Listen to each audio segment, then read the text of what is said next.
La pregunta es, ¿para qué se escribió el Nuevo Testamento en su conjunto? Ahora, esto no es tan fácil de responder, puesto que, como ustedes saben, el Nuevo Testamento está compuesto por varios libros de carácter diferente también. No todos son iguales. Hay los Evangelios, el libro de los Hechos, las epístolas, el Apocalipsis, con un carácter diferente cada uno de otro. Por tanto, parecería que la respuesta tiene que ser en plural, ¿no? Los motivos, pero creo que podemos agarrar todo el Nuevo Testamento y lanzar la pregunta, ¿para qué se escribió el Nuevo Testamento? Parece ser que no fue con el fin de evangelizar. No es un tratado de evangelización, aunque se lo puede usar, por supuesto, contiene muchos pasajes muy útiles como para que le demos esa función, pero no fue el motivo. El Nuevo Testamento se escribió para la iglesia. ¿Para qué? Creo que nos ayudaría posponer la respuesta a esta pregunta si es que extendemos al Antiguo Testamento. ¿Para qué se escribió el Antiguo Testamento? Y entonces eso nos hace un poquito más fácil la labor. Sin duda alguna, el Antiguo Testamento se escribió para conformar la identidad del pueblo de Dios. En el Pentateuco, la respuesta a la pregunta, ¿quiénes somos nosotros como pueblo de Dios?, viene fácilmente porque hay una declaración reiterada de parte de Dios que dice, no ustedes son, el ustedes son viene después. La afirmación inicial es, yo soy Jehová, yo soy Dios, yo soy tu Dios. Ahora, si el Creador es tu Dios, ya no es tan difícil responder quién eres tú, ¿no es cierto? Yo soy pues la criatura de Dios, o soy parte de la creación de Dios, en lo individual, pero también en lo colectivo. ¿Ya? Como comunidad, como pueblo, somos el pueblo de Dios, o soy el hijo de Dios en el caso del individuo. Si esto es así, es decir, esta es la respuesta del Antiguo Testamento, es fácil ya proceder en el Nuevo Testamento. ¿Para qué se escribió el Nuevo Testamento? Para que entendamos que lo dicho por el Antiguo Testamento, es decir, que hay un Dios y nosotros somos su pueblo, es verdad. Hay un solo Dios, el creador del cielo y de la tierra y el redentor del pueblo de Israel.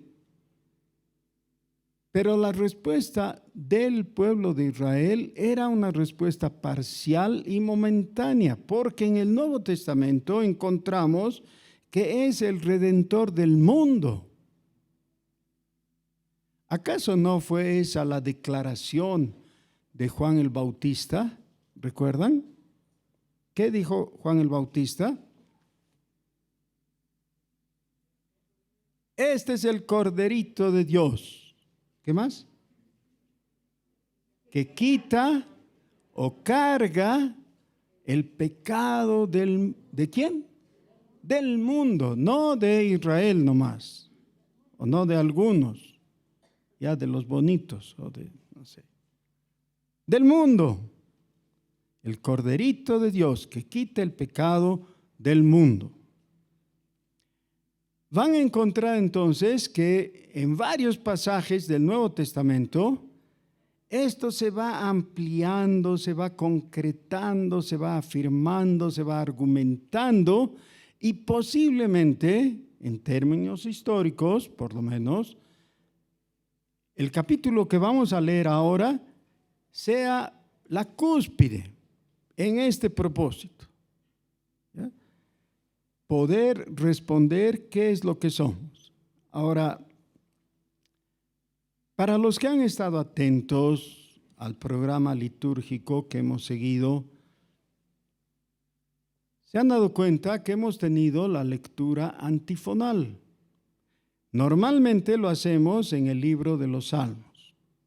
Ahora, muy criteriosamente, Vivi ha escogido la segunda parte del segundo capítulo de la epístola a los Efesios. ¿Por qué?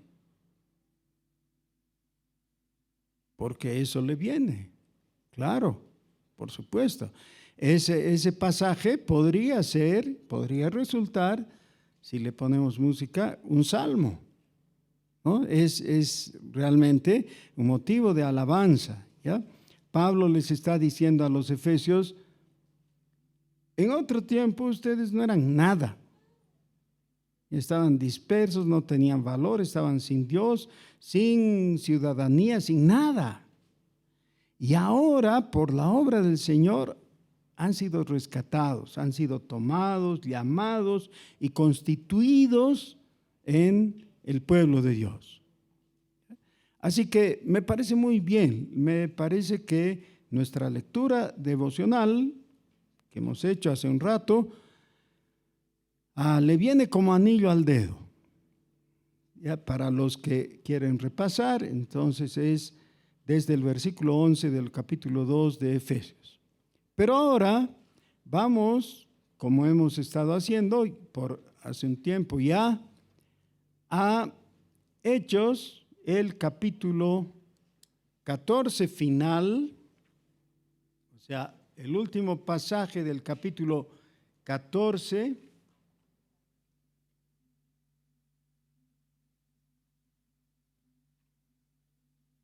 Es exactamente el versículo 24. Y vamos a pasar al capítulo 15. Hechos, capítulo 14, desde el versículo 24. Para los que han olvidado o que están oyendo por primera vez, estamos en una serie de sermones sobre el libro de los Hechos de los Apóstoles. Y hemos visto cómo la iglesia que ha nacido en Jerusalén se ha proyectado, a veces no de a buenas, de a malas, ¿no? Porque ha sido por persecución, se ha expandido y ha alcanzado lugares que no hubieran pensado. En Samaria, en Siria, hasta lo último de la tierra. Esa es la idea, ¿no? En proyección hasta lo último de la tierra. ¿Cómo ha sucedido eso? Nos está contando paso a paso, con chispazos, no es exhaustivo el relato. Quiere decir, no nos cuenta de todo lo que han hecho todos, pero nos cuenta de lo que han hecho algunos. Capítulo 14, versículo 24. Pasando luego por Pisidia, vinieron a Panfilia, y habiendo predicado la palabra en Perge, descendieron a Atalía, de donde navegaron a Antioquía, desde donde habían sido encomendados a la gracia de Dios para la obra que habían cumplido. Versículos 24 al 26. La tentación es leer como bobos. ¿Cómo leen los bobos la Biblia? Llegan a cualquier dato que no conocen y siguen adelante. Listo. Esa es la solución del bobo, no arregla nada. Y entonces queda con la impresión de que hay algo que no sabía y por tanto mucho que no entendió. en realidad nada se debía leer así, ¿no? Cuando hacemos una lectura con una actitud inteligente, hay que allegar a un dato, una palabra que es desconocida o un lugar que nos da la información geográfica o algo así. ¿Qué es lo que hay que hacer? Ir a un mapa o buscar un cuadro histórico o algo así para orientarnos, para saber de quién se está hablando. Cuando llegamos a un personaje, por ejemplo, es lo que hemos hecho, ¿no? Con Herodes. ¿Quién heredó Herodes? Ah, sí, ¿quién sería? El que hizo matar a los niños. Ah, no, pero en el pasaje que hemos leído anteriormente, hace 2 capítulos atrás, hemos visto un Herodes, no era el que hizo matar a los niños, era hijo del que hizo matar a los niños en Belén. ¿Ya? Bueno, ese tipo de cosas hay que hacer investigando, averiguando, preguntando, y no es tan difícil, especialmente porque la mayoría de ustedes tienen los aparatejos esos, ¿no? Que hacen bulla en sus bolsillos, tienen sus celulares.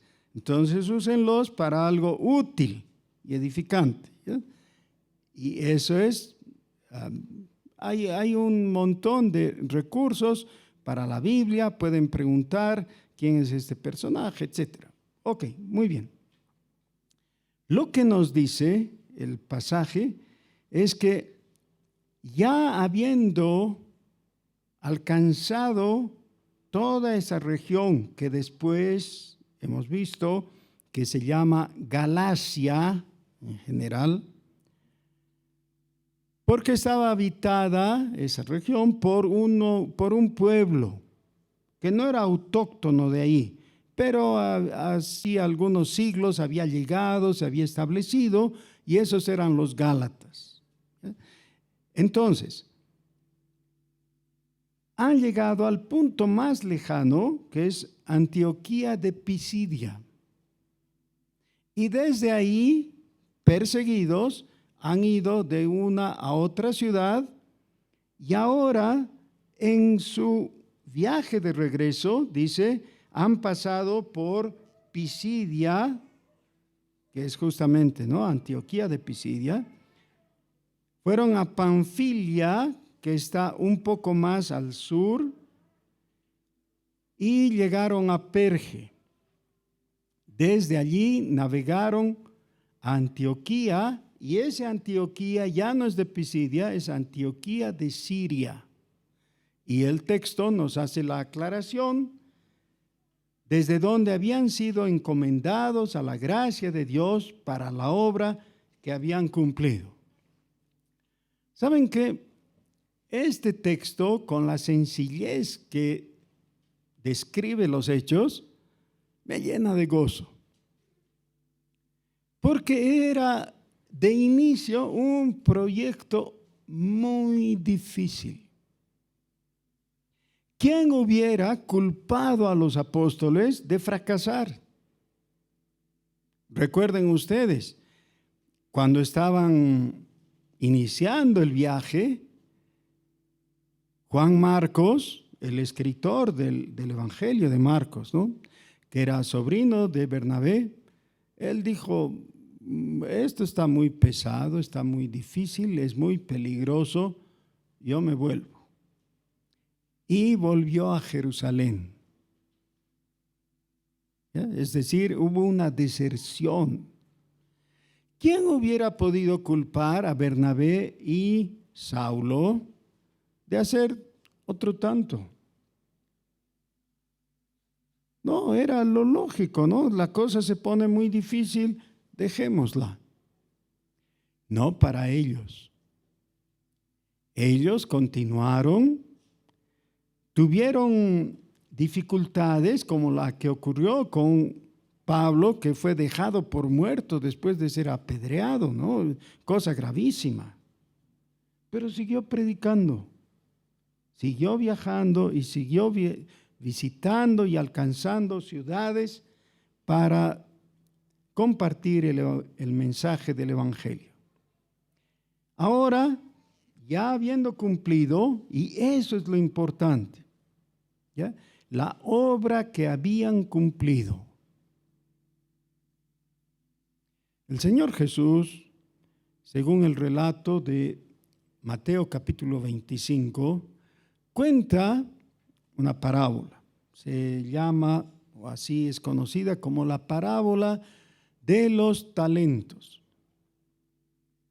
Cuando vuelve el Señor, dueño de la hacienda, del lugar, les pregunta a sus siervos qué han hecho con los talentos que les ha dado. A uno le había dado 5 talentos, a otro 2 y a otro 1 talento. La respuesta de cada uno fue un poco diferente. Pero la respuesta correcta es: he hecho algo que ahora tiene fruto, puedo mostrar el fruto. Es decir, he sido encomendado a algo y he cumplido. Y esa es la idea, eso es lo que está remarcando aquí. Miren, en nuestros días se oye de predicadores a los cuales el título de predicador o de pastor ya les quedó chico. Y entonces han escogido utilizar el título de profeta.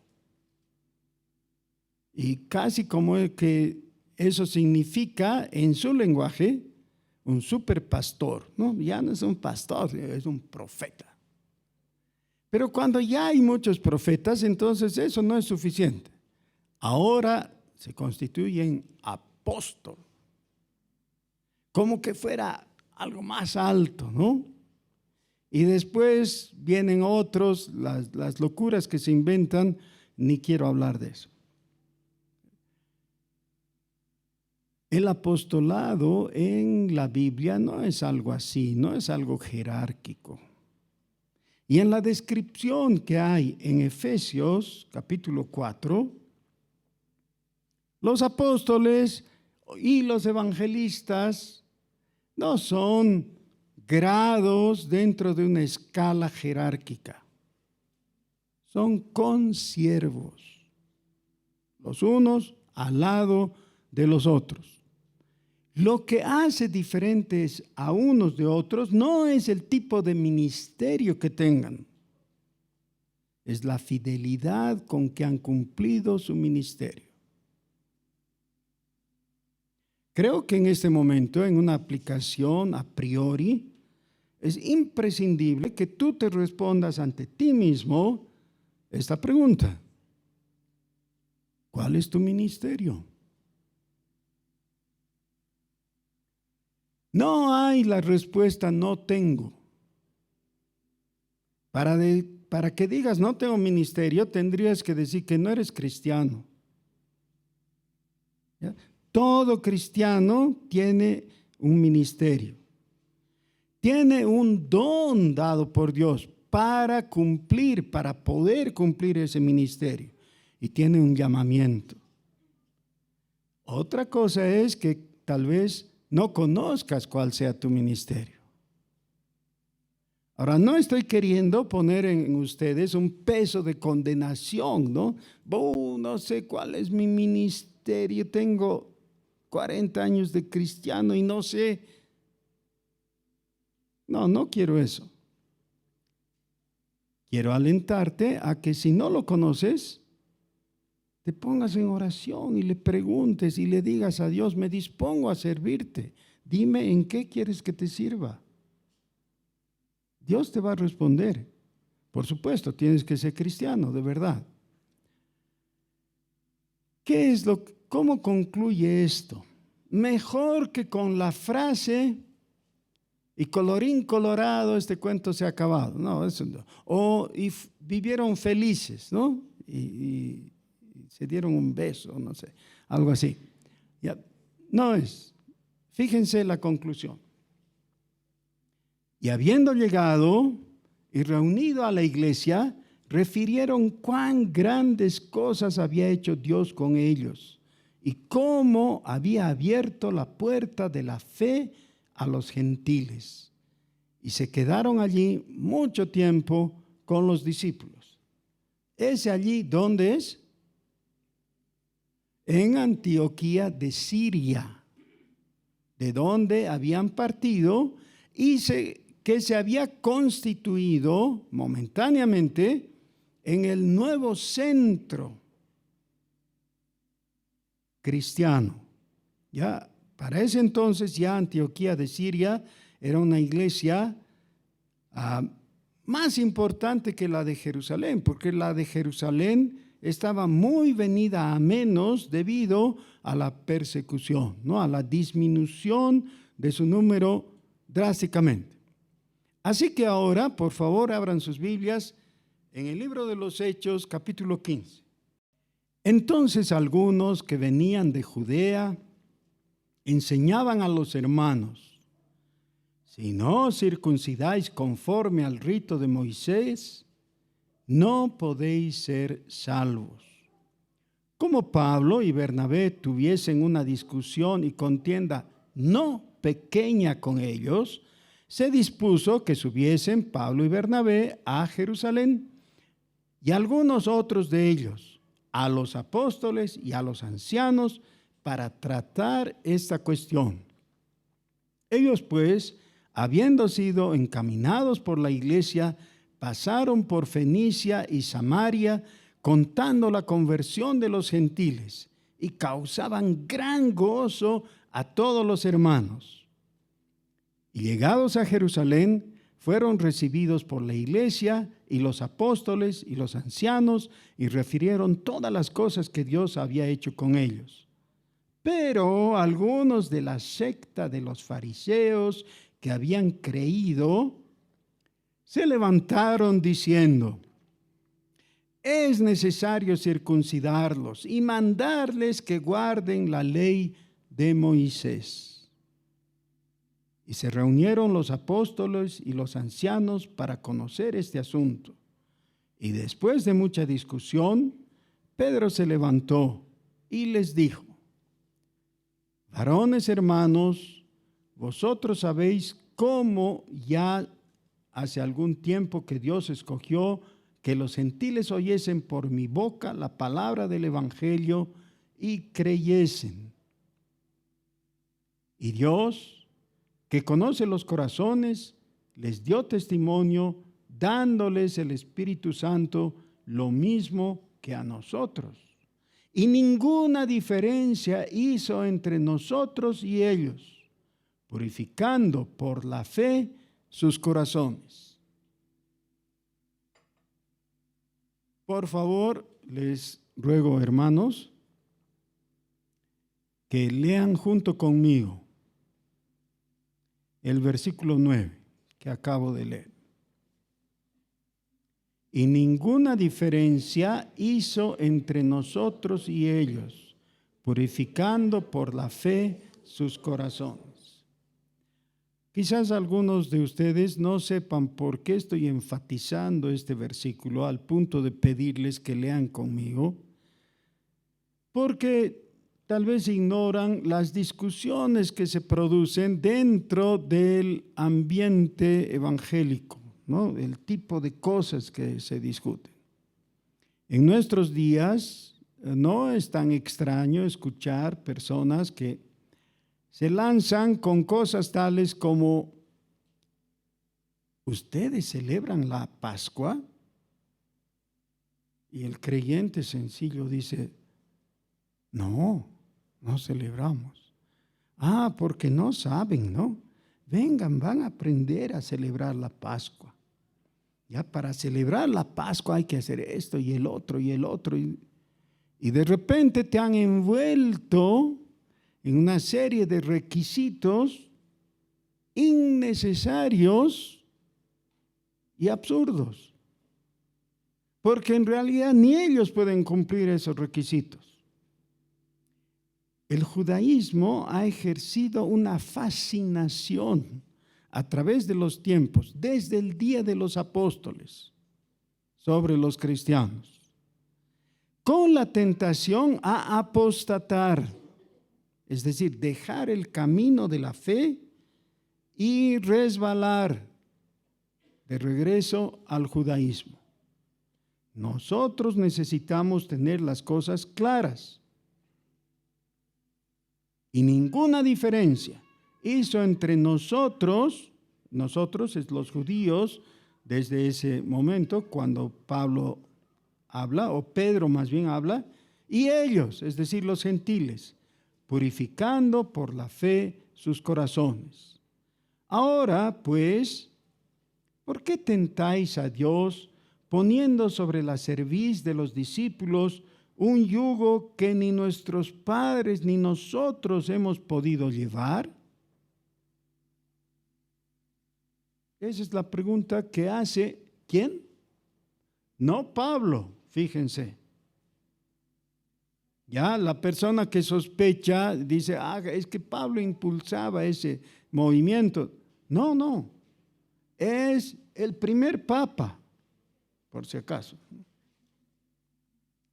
Antes creemos que por la gracia del Señor Jesús seremos salvos, de igual modo que ellos.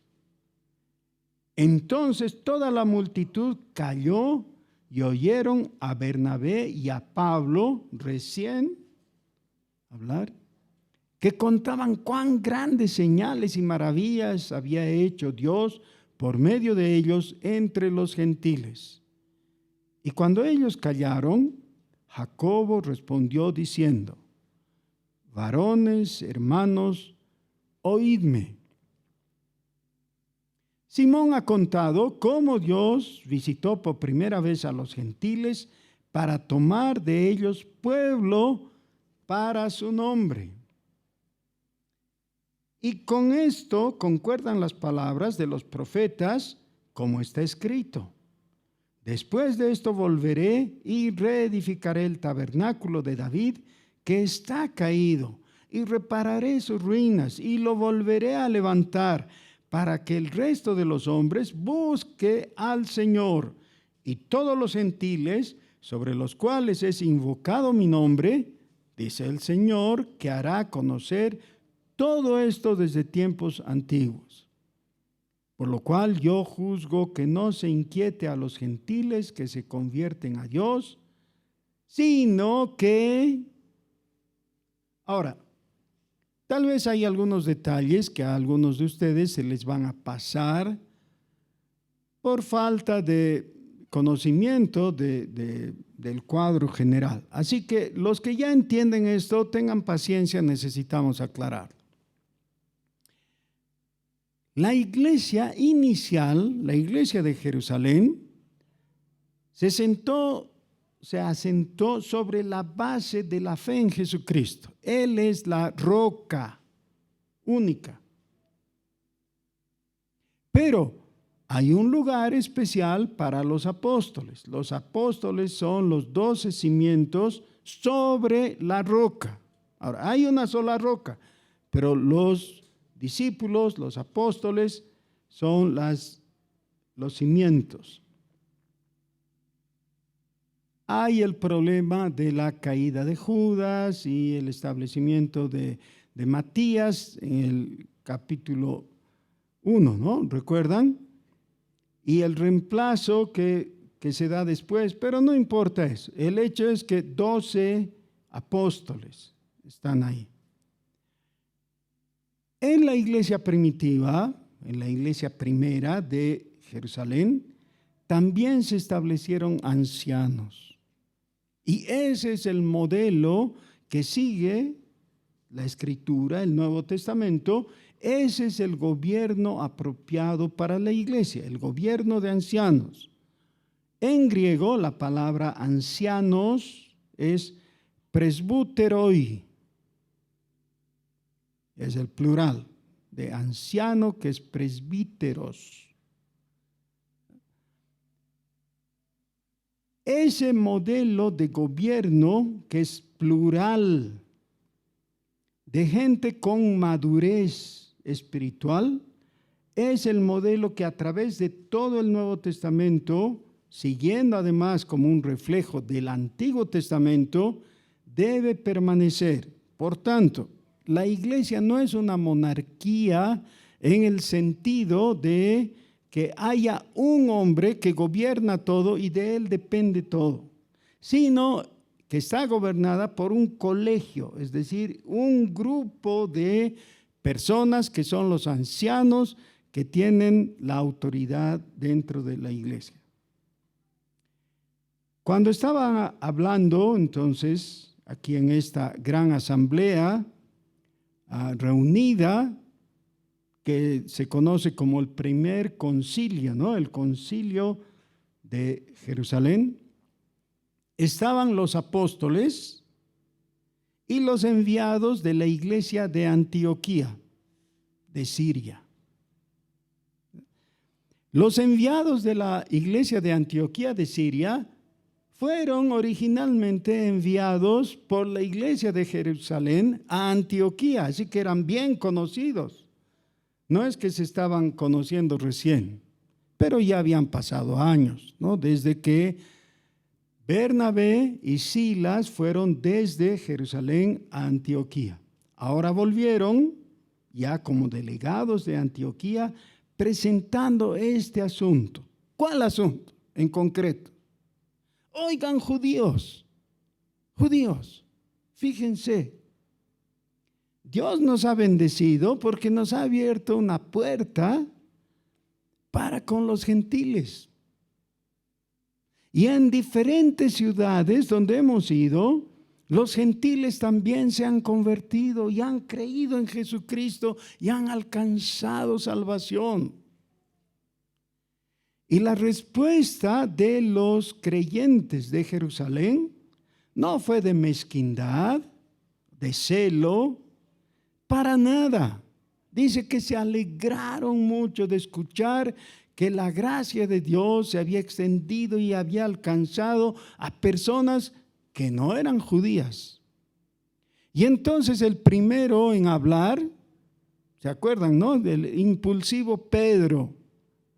Y Pedro les dice, yo también tengo que ver en el asunto, porque yo he ido y he predicado a Cornelio, gentil, en una casa de gentiles, con gentiles que la llenaban.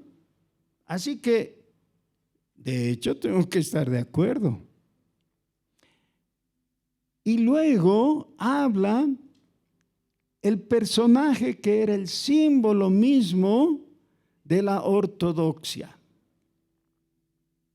El hermano en la carne del Señor Jesús.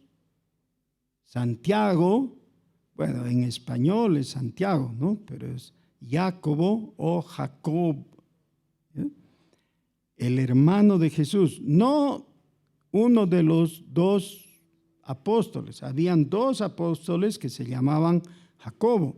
Este es otro, es el escritor de la epístola que tenemos en el Nuevo Testamento, el hermano de Jesús, que era considerado no muy afecto a la enseñanza de Pablo, y en apariencia hay una contradicción que la gente menciona, ¿no? Dicen, claro, la teología paulina que enfatiza la fe y la gracia, y la teología de Santiago en su epístola que dice que hay que mostrar obras.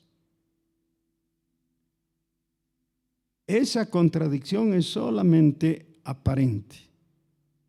Y lo hermoso es que se ve que cuando se encuentran, coinciden perfectamente. Pablo y Bernabé, Pedro y Santiago. Y dicen, no molesten a los gentiles.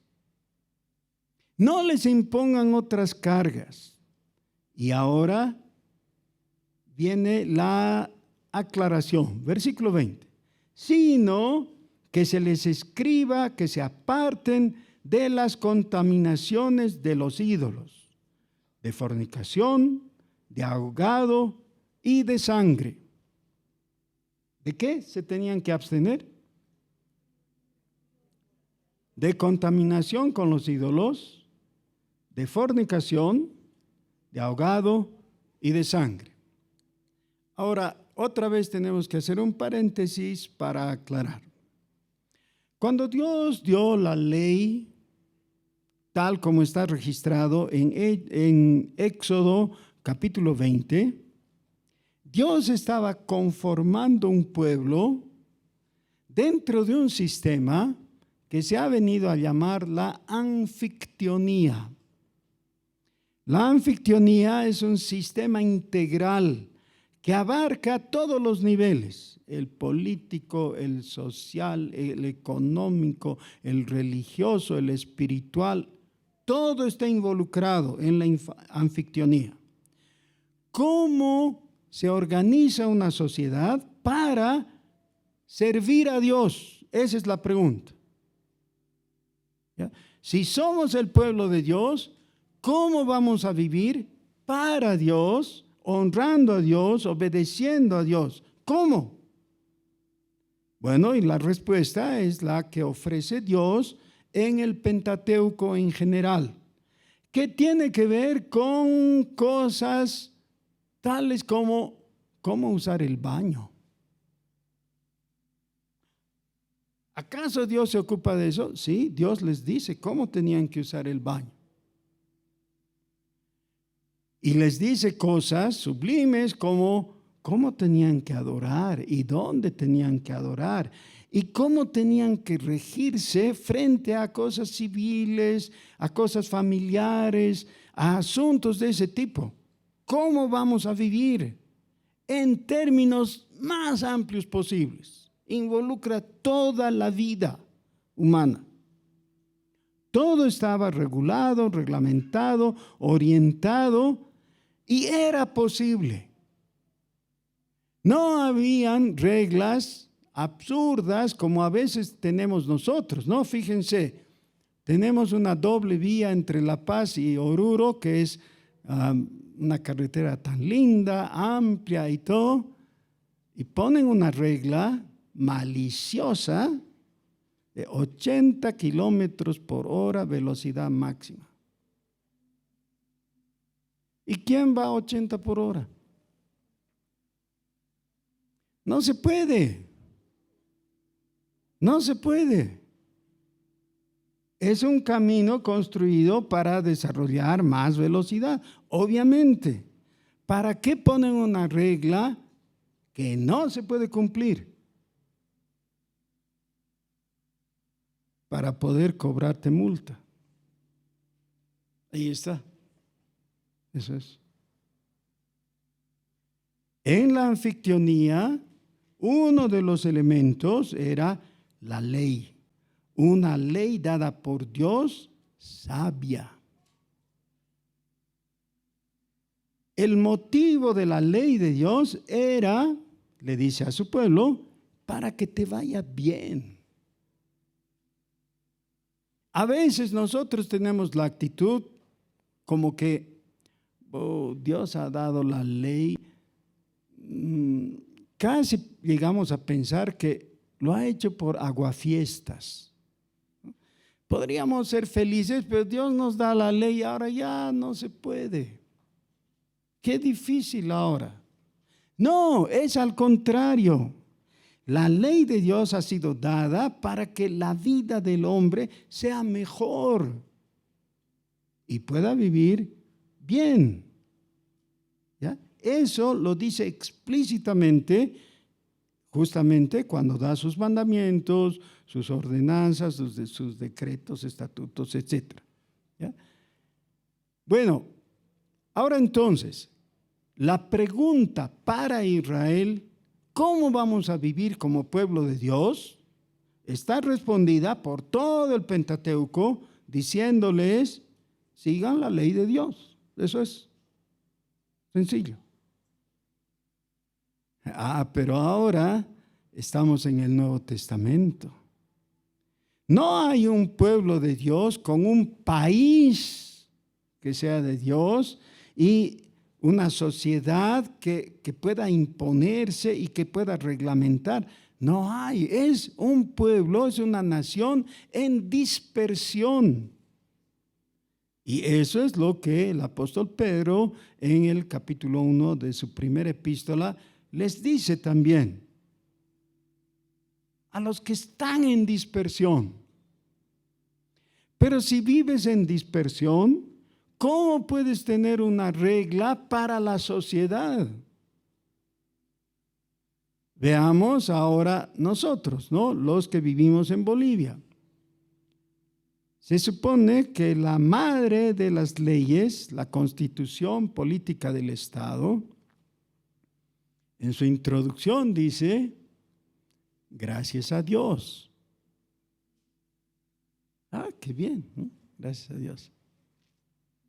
Y luego en el desarrollo ya entonces, dice que el Estado va a precautelar y va a amparar y va a subvencionar las tradiciones populares contra Dios. Claro.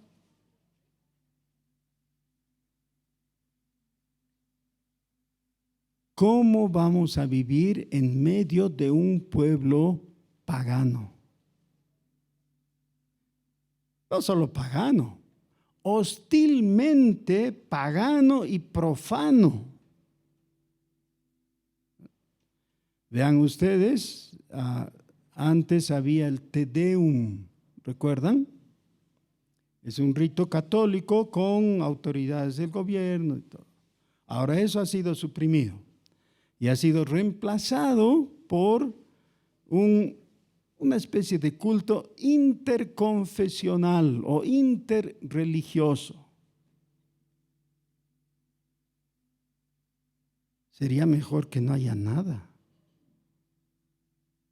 porque es horrible lo que dice el uno, afrenta a lo que postula el otro.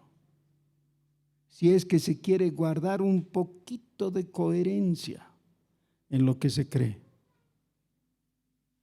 ¿Cómo vamos a vivir en medio de un pueblo pagano? Bueno, ese es el motivo del Nuevo Testamento. Para eso se escribió, para respondernos esa pregunta. Lo que queda muy en claro es que los apóstoles y los primeros cristianos o los cristianos del primer siglo no ignoraron los desafíos que se presentaban continuamente para el cristianismo. Estos desafíos en algunos casos permanecen hasta nuestros días. Nosotros no tenemos un gran conflicto con este tema de los judíos, a no ser esas olas que vienen de vez en cuando, ¿no? Tratando de hallarnos en falta y decir que la mejor forma de ser cristiano es ser un poco judío. ¿Ya? Bueno, pero tenemos otro tipo de conflictos. Hasta la generación pasada vivíamos en un país que oficialmente era católico y trataba de ser católico. Ahora ya no. Vivimos en un país que en la realidad es sincretista, pero cuyos postulados que se sigue desde el oficialismo es animista. Los cristianos no podemos ser animistas, eso niega lo fundamental de nuestra fe. Creemos en un Dios personal que se ha presentado, se ha revelado a nosotros en Jesucristo. No podemos ser animistas. Todavía la pregunta persiste. Como pueblo de Dios, ¿cómo hemos de vivir?